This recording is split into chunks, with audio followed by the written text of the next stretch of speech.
Pico வந்து arrest பண்ணி கொண்டு போறாங்க.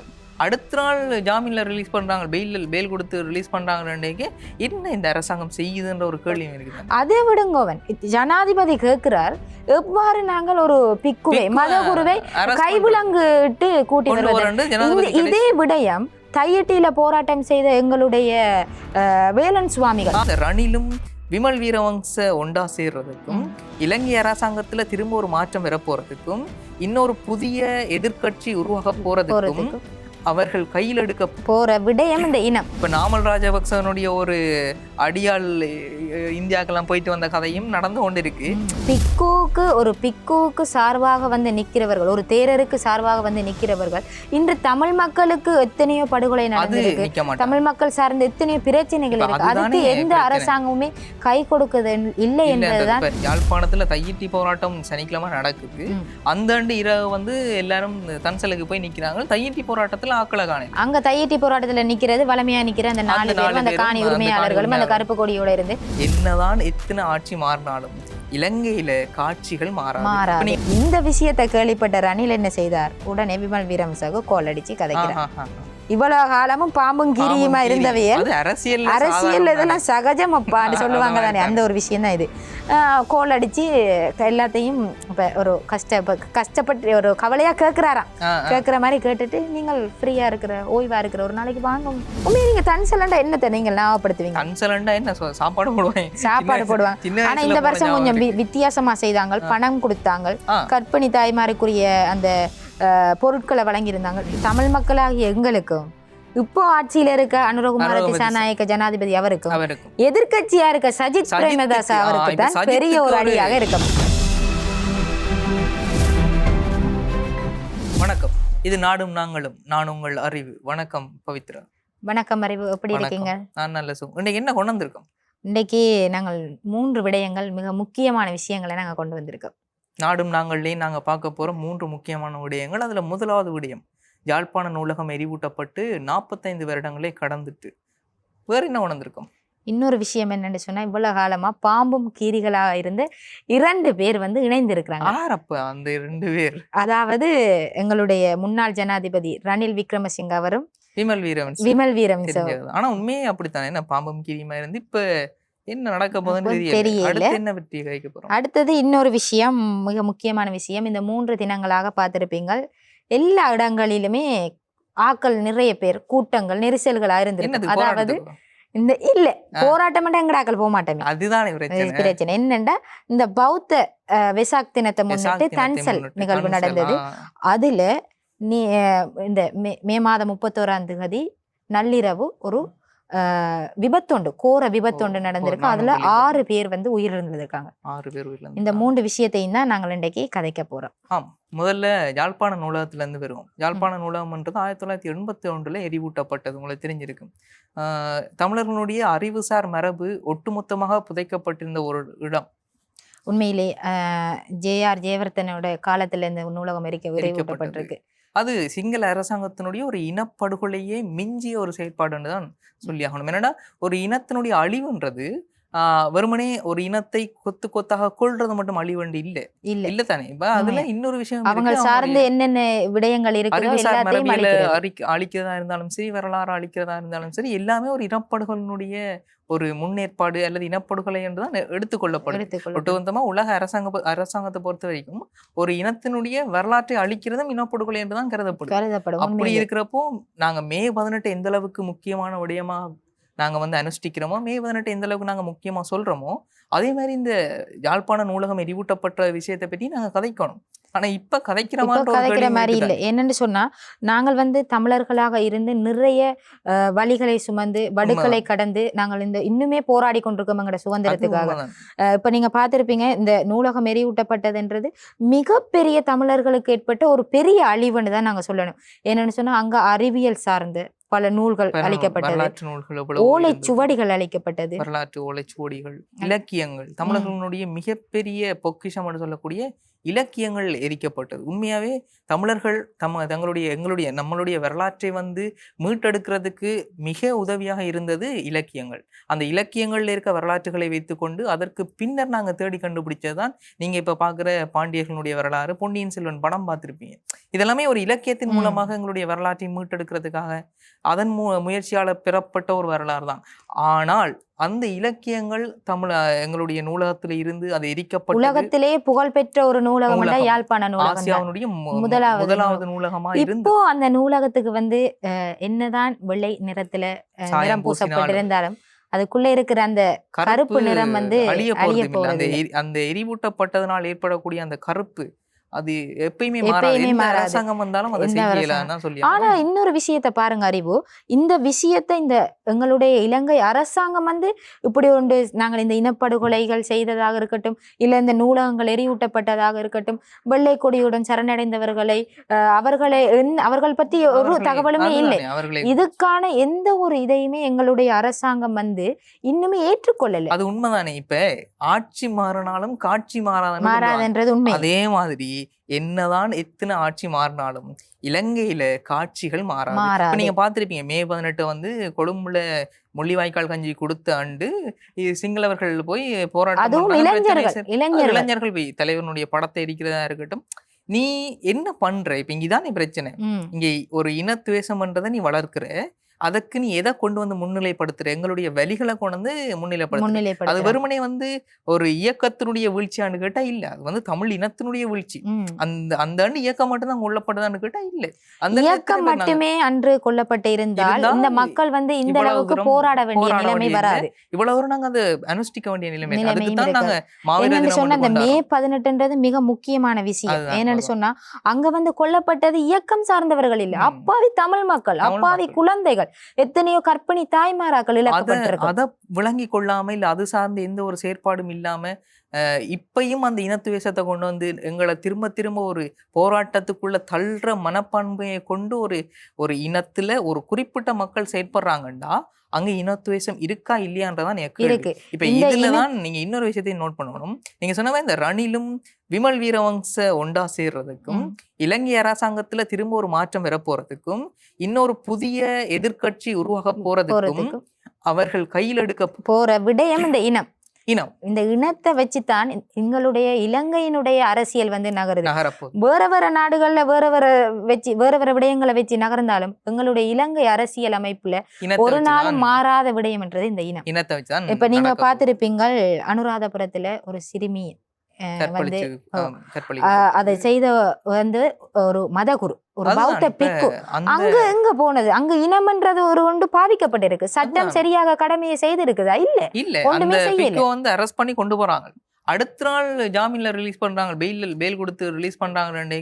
என்ன இந்த அரசாங்கம் செய்யுதுன்ற ஒரு கேள்வி இருக்குது. அதை விடுங்கோவன், ஜனாதிபதி கேட்கிறார், எவ்வாறு நாங்கள் ஒரு பிக்குவை மதகுருவை கைவிலங்கிட்டு கூட்டி வருவது? இதே விடயம் தையட்டியில போராட்டம் செய்த எங்களுடைய வேலன் சுவாமிகள், அவரை போலீஸ் இழுத்துட்டு அந்த காவியுடையோட தான் அவரும் இழுத்துட்டு போகும்போது எங்க போனது இவர்களுடைய? அதான் நான் கேக்குறேன். இப்ப நீ மதம் சார்ந்து இருக்க போற, எல்லா மதத்துக்கும் ஒரு மரியாதை கொடுக்குற, எல்லா மதத்துக்குமான ஒரு அதுக்கான ஒரு இணக்கத்தை கொடுக்குறன்ற பட்சத்துல உன்னுடைய காவி சாயத்துக்கு, உன்னுடைய காவி சட்டைக்கு நீ ஒரு கொடுக்குற மரியாதை இன்னொரு தரப்புல இருக்கிற காவி சட்டைக்கு ஏன் கொடுக்க இல்ல? அப்ப இங்க பிரச்சனை இருக்குதான். அப்ப ஏன் இந்த அரசாங்கம் சொல்லணும் நாங்கள் இனம் மதம் எல்லாத்தையும் கடந்த ஒரு அரசாங்கம்? அது இருக்க போறது இல்லை. இலங்கை அரசியலை பொறுத்த வரைக்கும் இலங்கை அரசியல்ல இனம் சார்ந்து செயற்படாத எந்த அரசாங்கமும் நிலைச்சிருக்காது. இப்ப இது அனுரகுமார திசாநாயக்கு நல்லா தெரிஞ்சிட்டுன்னு தான் நான் நினைக்கிறேன். இந்த ஒரு விஷயத்தை பயன்படுத்தி பாருங்கோ, எங்களுடைய இப்ப இந்த நாட்டுக்குள்ள அரசியல் குழப்பங்கள் ஏற்பட்டாலும் அனுரகுமார திசாநாயக்க சொல்லுவார், நாங்கள் நாட்டை கட்டி எழுப்புவதற்காகத்தான் இப்படி செய்யறோம். அங்கால மைந்த வந்து பேட்டி கொடுப்பார் நியூஸ்ல, எப்படி என்று சொன்னா பௌத்த பிக்குகளை கேள்வியே கேட்க கூடாது, கேள்வி கேட்கறது சட்ட ரீதியான தண்டனை. பௌத்த குருமார்களுக்குரிய அவர்கள் இவ்வளவு காலம் செஞ்ச நன்மைகளை பார்க்கணுமே தவிர இந்த கட்டத்தை பார்க்க கூடாது. இதெல்லாம் எந்த வகையில நியாயம் என்று ஒரு கேள்வி இருக்கு. அப்ப இதை பற்றி நாங்க கதைக்கத்தான் வேணும். இந்த மாதிரி சூழல்ல ஒரு பக்கம் நாமல் சொல்றார், பௌத்த பிக்குகளுக்கு எந்த விதமான தண்டனைகளும் இல்லை, பௌத்த பிக்குகளை எந்த விதத்திலையும் தண்டிக்கலாது. இன்னொரு பக்கம் நீங்க இதையும் பார்க்கணும். புத்தர் வாழ்ந்த காலத்துல இதே மாதிரியான ஒரு சம்பவம் நடத்தப்பட்டது. அந்த சம்பவத்துல இப்ப குறிப்பா சொல்லணும்னா அந்த காலகட்டத்துல நடத்தப்பட்ட ஒரு சம்பவம், ஒரு புத்தர்னுடைய சீடர், அவருடைய பேரை நான் மறந்துட்டேன் இப்ப. ஆனா அந்த சீடர் இப்படி ஒரு பெண்ணோட தகாத ஒரு உடல் உறவுல இருக்கிறார். அத புத்தருக்கு தெரிய வருது. அவர் அந்த சீடரை கண்டிக்கிறார். பிக்குவுக்கு சார்பாக நிக்கிறவர்கள், ஒரு தேரருக்கு சார்பாக நிக்கிறவர்கள் இன்று தமிழ் மக்களுக்கு எத்தனையோ படுகொலை நடந்திருக்கு, தமிழ் மக்கள் சார்ந்த எத்தனையோ பிரச்சனைகள் இருக்கு. அதுக்கு எந்த அரசாங்கமுமே கை கொடுக்குது இல்லை என்பதுதான் இன்று வரையும் மக்கள் மத்தியில காணப்படுற ஒரு மிகப்பெரிய ஒரு வழியாக இருக்குது. இப்ப 70களில் போராட்டம் ஆரம்பிச்சதுக்கான காரணமே இதானே. இப்ப எனக்கு என்ன பயமா இருக்குண்டா, 70களில் போராட்டம் ஆரம்பிச்சது இப்படித்தான், ஒரு இனத்துவேசத்தை கையில எடுக்கிறாங்க. அதன் மூலமாக தமிழர்களுக்கான நீதி ஒடுக்கப்படுது. இப்ப பாருங்க கொஞ்சம் கொஞ்சமா அது நடந்து கொண்டு இருக்கு. இவ்வளவு காலமும் இல்லாம மே 18 இந்த முறை கொழும்புல நடக்க ஒரு போராட்டம் ஆரம்பிக்குது. இவ்வளவு காலமும் இல்லாம பிக்குமார்கள் தான் எங்களுடைய மிகப்பெரிய இதுன்னு சொல்லி இன்னொரு பக்கம் ஒரு அரசியல் நடக்குது. இவ்வளவு காலமே இல்லாம கீரியும் பாம்பா இருந்த ஒரு கொஞ்சம் கூட்டம் ஒன்று சேருது. எல்லாமே எதுக்கு எதிரா வருது, அனுரகுமார திசாநாயக்கனுடைய ஆட்சிக்கு எதிராக வரப்போறோம்னு சொல்லி கொண்டு அவர்கள் கையில் எடுக்க போற ஆயுதம் இந்த இனமன்றம். அதே மாதிரிதான் இப்ப நாங்கள் கட்டாயம் இந்த விஷயத்தை கதைச்சாகணும். 2வது விடயம், ரணில் விக்ரமசிங்க அவரும் விமல் வீரவன்ச சந்திப்பு. உங்களுக்கு தெரிஞ்சிருக்கும், இந்த மே 18க்கு பிறகு ராணுவ நினைவு செய்வாங்க. செய்ய போன இடத்துல விமல் வீரவன்ச போலீஸ் விழுந்து அந்த வீடியோலாம் நீங்க பார்த்திருப்பீங்க. நிறைய சமூக வலைதளங்கள்ல அது பரவலா பேசிக் கொண்டிருந்தது. உண்மையே அதுக்கு பிறகு அவர் கைது செய்யப்பட்டார் தானே. அதுக்கு முதல் அவருடைய ஒரு சகாவா இருந்தவரை கைது செய்யத்தான் விமல் வீரவன்ச போய் போலீஸ் வேன்ல போய் இருந்து பிறகு இவர் இறக்கிட்டு திரும்ப விமல் வீரவன்சவை கைது செய்து திரும்ப பிணையில விட்டுட்டாங்க தானே. இந்த விஷயத்தை கேள்விப்பட்ட ரணில் என்ன செய்தார், உடனே விமல் வீரவன்சவுக்கு கோல் அடிச்சு கதைக்கிறார். இவ்வளவு காலமும் பாம்பும் கீரியுமா இருந்தவையே அரசியல் இதெல்லாம் சகஜம் அப்பான்னு சொல்லுவாங்க தானே. அந்த ஒரு விஷயம் தான் இது.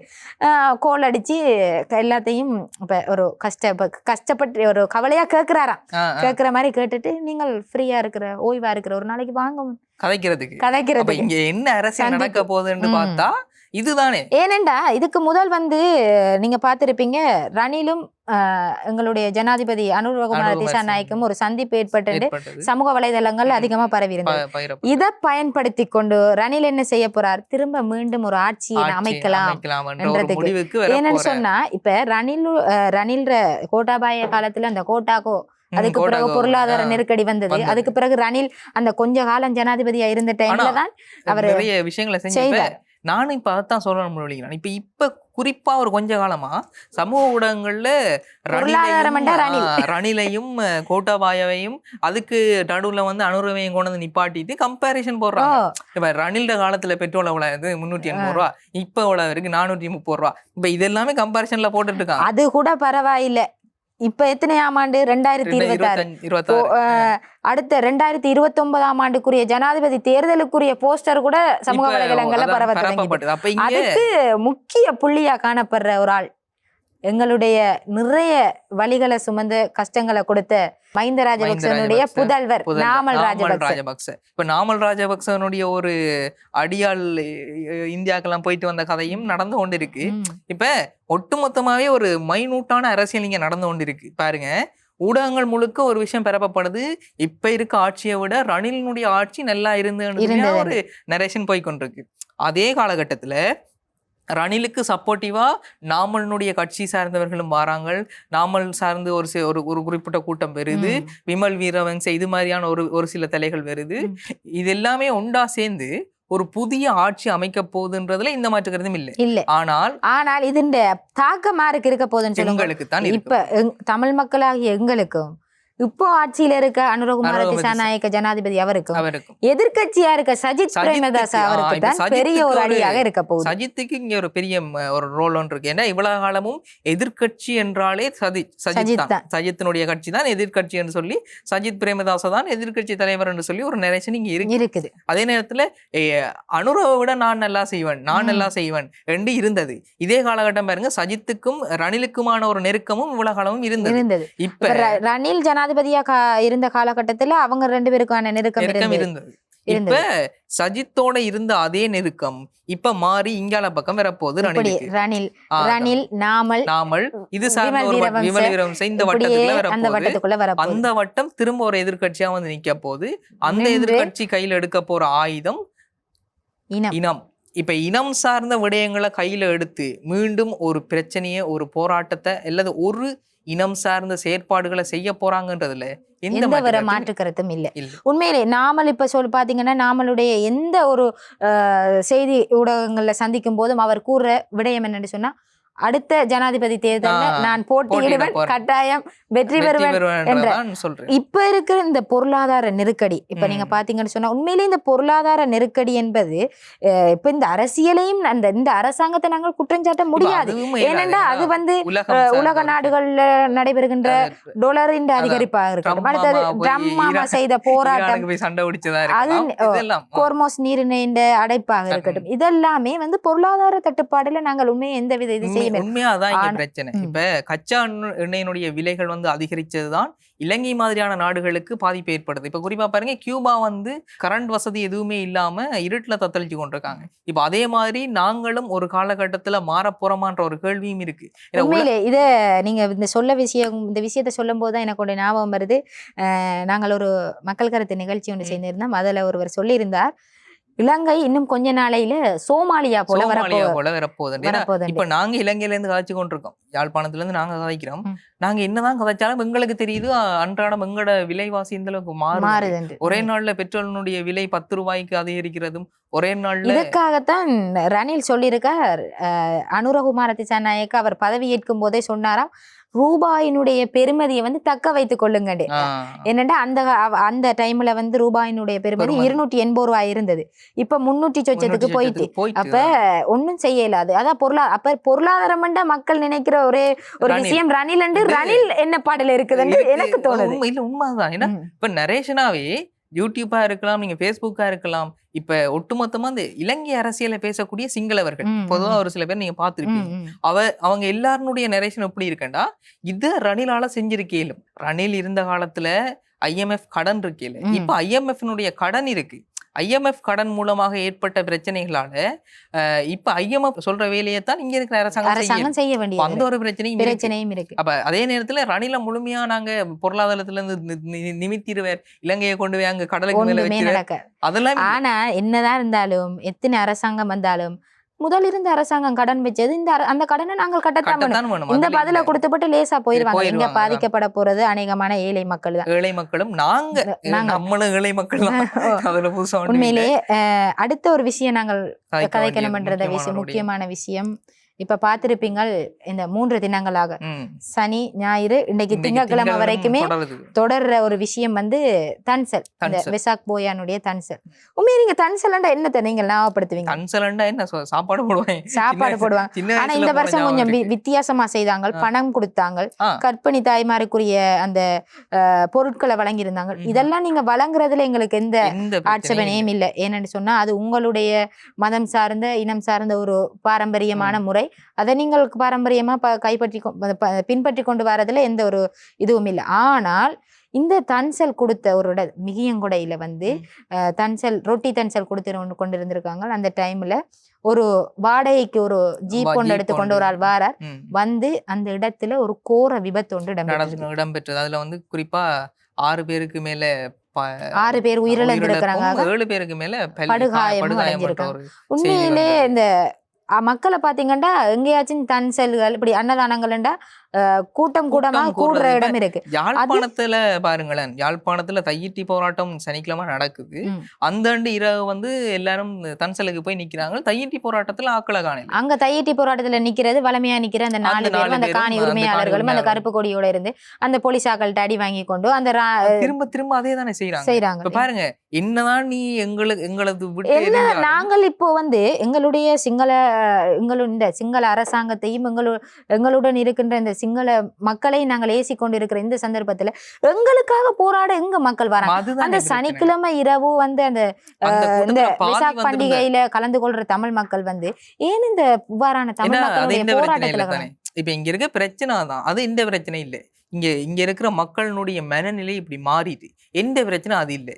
எல்லாருமே இப்படி மாறிட்டு போறாங்க. இதுக்கான ஒரு சில காரணங்கள், இதற்கு முன்னுக்கு நடந்த ஒரு சில செயற்பாடுகள், அதுல கிடைச்ச விளைவுகள். இலங்கை அரசாங்கம் இப்ப ஒரு போராட்டத்துக்கு நான் போறேன், எனக்கு பிரச்சனை ஆகுது, என்ன அரெஸ்ட் பண்றாங்க. என்ன மட்டும் அரெஸ்ட் பண்ண பரவாயில்ல, என்னை சுத்தி இருக்க அத்தனை பேருக்கும் அந்த பிரச்சனை வருது. அத்தனை பேரோடையும் இலங்கை அரசாங்கம் சிஐடி வந்து வீட்டுல மறிக்கிறது, இரவு 12 மணிக்கு வந்து கதவு தட்டுறது, என்ன சுத்தி இருக்க அத்தனை பேருக்கும் பிரச்சனை வருது. இது மக்களுக்கு தெரியுது, இது மக்கள் உணர்ந்துதான் சில மக்கள் வராம இருக்காங்க. ஆனா அதையும் நாங்க சொல்லல தானே. என்னதான் இப்ப நீ இதை விட்டு கொடுத்துட்ட, இதுக்கு நீ போகல, இந்த காணி வந்து கிடைக்கவே இல்லை, நாளைக்கு என்ன செய்வோம்? இந்த புள்ள எங்க இருக்கும்? இந்த கேள்வி இருக்கு தானே. இப்ப நாளைக்கு எந்த புள்ள எங்க இருக்கும்? அந்த 4 பேருக்கு முடிஞ்ச அளவுக்கு போராடுவாங்க. நாளைக்கு அந்த 4 பேருக்கு முடியான்னு சொன்னா போராடாக்கள். அதனாலதான் இந்த அரசாங்கமும் சரி, இந்த போலீஸாக்களும் சரி, இந்த தேரர்கள் கூட, அந்த விகாரைக்குரிய தேரர்கள் கூட இத எந்த ஒரு விஷயமும் இல்லாம உதறி விட்டுட்டு போறதுக்கான காரணம் இதான். ஏனண்டா இவனுகள் என்ன 2 நாளைக்கு போராடுவானுகள், 3ஆவது நாள் விட்டுட்டு போயிடுவானு, இப்படித்தான். ஆனால் தமிழ் மக்களுக்கு சார்பாக கதைக்கக்கூடிய நிறைய சிங்கள உறவுகள் இருக்கு, அதுல எந்த மாற்று கருத்துமே இல்லை. ஏன்னு சொன்னா இன்னொரு விஷயம் நான் சொல்லணும், உங்களுக்கு தெரியும், இனம்ன்றது இன்னுமே நாங்கள் அடக்குமுறைக்குள்ளதான் இருக்கிறோம். இந்த யாழ்ப்பாண நூலகம் எரியூட்டப்பட்டதோட இன்னொரு விஷயம் தொடர்புபட்டிருக்கு, நாங்கள் தமிழர் சார்ந்து எழுதுகின்ற நூல்களுக்கான விடுதலை. இப்ப நீங்க பாத்திருப்பீங்க தீபச்செல்வன் அண்ணா அவருடைய புத்தகத்துக்கான அவருடைய புத்தகத்தை வந்து இன்னுமே விடுவிக்கல, பிடித்து வைத்திருக்காங்க.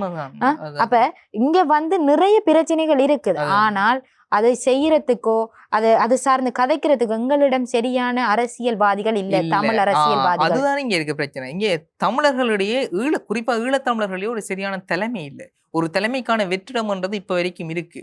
இதற்கு முன்னுக்கு ஒரு தலைவர் இருந்தார், அந்த தலைவரினுடைய செயற்பாடால ஈழத்தமிழர்கள் தலை நிமிர்ந்து நின்றாங்க. ஆனால் அந்த தலைவனுடைய இறப்புக்கு பின்னர் அல்ல, அந்த தலைவனுடைய மறைவுக்கு பின்னர் இப்ப திரும்ப ஒரு தலைவருக்கான வெற்றிடம் இருக்கு. அந்த இடத்தை நிரப்புறதுக்கு ஈழத்துல ஒரு ஆள் இல்லைன்றதான் இங்க இருக்க பிரச்சனை. இப்ப குறிப்பா பாருங்க, யாழ்ப்பாண நூலகம் எரிவூட்டப்பட்டது.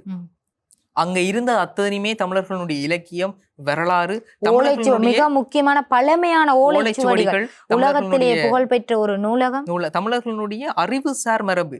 இப்ப குறிப்பா தமிழர்கள் கொண்டிருந்த வானியல், இப்ப நாங்க ஜோதிடம் வந்து சாதாரணமா கடந்து போறோம், ஆனா அது 5000 வருட பழமையை கொண்ட ஒரு வானியல். அப்ப அந்த வானியல் சார்ந்த அறிவு, அது சார்ந்த மரபுகள், தமிழர்களுடைய வைத்தியம், இப்ப சாதாரணமா சித்த வைத்தியம்னு சொல்லி கடந்து போறோம். அங்க போனா என்னப்பா புக்க கட்டுவாங்கன்னு சொல்றோம். ஆனா அந்த சித்த வைத்தியம் என்னென்ன வேலையெல்லாம் செஞ்சிருக்கு, போர்க்காலத்துல எந்த அளவுக்கு அந்த சித்த வைத்தியம் உதவி செஞ்சிருக்கு. இதற்கு நிறைய திரைப்படங்கள் கூட எங்களுடைய இலக்கியங்களை வைத்துதான் அது வெளியாகுது. அப்ப இப்படியான அறிவுசார் மரபியல் சார்ந்த பல நூல்களை அந்த நூலகத்துல அடக்கி வைக்கப்பட்டிருந்தது. அந்த நூலகம் எரிக்கப்பட்டது. இப்ப திரும்ப அதை நாங்க மீட்டெடுத்து கொண்டு வர போறோம். நாங்க ஒரு அறிவு சார்ந்த விஷயத்தை கொண்டு வர போறோம், தேசியம் சார்ந்த ஒரு விடயங்களை பற்றி கதைக்க போறோம், நான் ஒரு நூலா கொண்டு வர போறேன்டா.